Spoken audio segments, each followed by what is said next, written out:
నమస్తే citizen news కి స్వాగతం. రేవంత్ రెడ్డి కనిపిస్తే ఎడమకాలు చెప్పు తీసుకుని తన్నాలనిపిస్తోంది. కేటీఆర్ కానీ ప్రజాస్వామ్యంలో ఉన్నామంటూ సీఎం రేవంత్ మీద ఘాటు వ్యాఖ్యలు చేసిన కేటీఆర్ ఈ సందర్భంగా ఆయన మాట్లాడుతూ కేసీఆర్ నా తండ్రి, ఆయన్ని అనరాని మాటలు అన్నందుకు రేవంత్ రెడ్డిపై నాకు గొంతు వరకు కోపం ఉంది. నేను గుంటూరులో చదువుకుంటే తప్పట, కానీ ఆయన ఆంధ్ర నుంచి అల్లుడిని తెచ్చుకుంటే తప్పులేదట. ఆంధ్ర నుంచి అల్లుడిని తెచ్చుకున్నాడు కాబట్టి చిట్టినాయుడు పేరు భీమవరం బుల్లోడు అని పెడదామంటూ గుంటూరులో చదువుకుంటే నీకేం నొప్పిరా నాయన, నేను ప్రపంచమంతా చదువుకున్నా, నీ లెక్క చదువు సంధి లేకుండా తిరగలేదు. మీ అమ్మ నాన్నల నీకు చక్కగా తోవ చూపియకపోతే నా తప్ప అని కేటీఆర్ వ్యాఖ్యానించారు. మా లీడరు అన్నది పక్కకు పెట్టు, తెలంగాణ తెచ్చిన నాయకుడు అన్నది పక్కకు పెట్టు, 2 సార్లు ప్రజలు గెలిపించిన ముఖ్యమంత్రి అనేది కూడా పక్కకు పెట్టు. మా నాయన కదా, మా నాయన తిడితే కొడుకుకు రేషం రాదా? ఇక్కడ దాకుంది కోపం, ఇక్కడ దాకుంది. దొరికితే ఎడమకాలు చెప్పు తీసుకొట్టాలని ఉంది. కానీ ఏం చేయాలి? ప్రజాస్వామ్యం.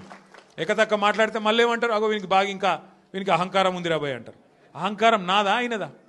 నేను గుంటూరులో చదువుకున్నా అంటాడు. అరే నేను గుంటూరులో చదువుకుంటే నీకేం వచ్చింది రాబోయ్? నాకు అర్థం కాదు. అప్పుడు ఆంధ్రప్రదేశ్ కలిసి ఉండే, నేను గుంటూరులో చదువుకున్నా, మళ్ళీ హైదరాబాద్లో చదువుకున్నా, పూనాలో చదువుకున్నా, అమెరికాలో చదువుకున్నా, నేను ప్రపంచం అంతా చదువుకున్నా. నీ లెక్క చదువు సందే లేకుండా తిరగలేదు. మీ అమ్మాయి నీకు చక్కగా తోవ చూపెట్టలేదు. నేనేం చేయాలి?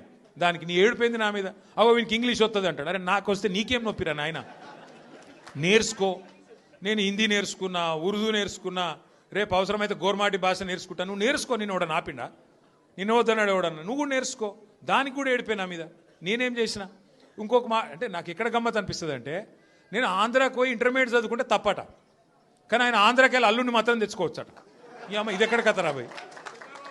అందుకే ఇక ఆయన పేరు ఏం పెట్టినట్టుగా నేను ఇట్లా లాభం లేదని చెప్పి మనోని పేరుగా అల్లుడు భీమవరం కదా, అందుకే ఈయన చిట్టినాయుడు పేరు కూడా భీమవరం బుల్లోడు అని పెడితే అయిపోతుంది. ఓకే వెలుగు భీమవరం బుల్లోడు మనకు నీతులు చెప్తున్నాడు.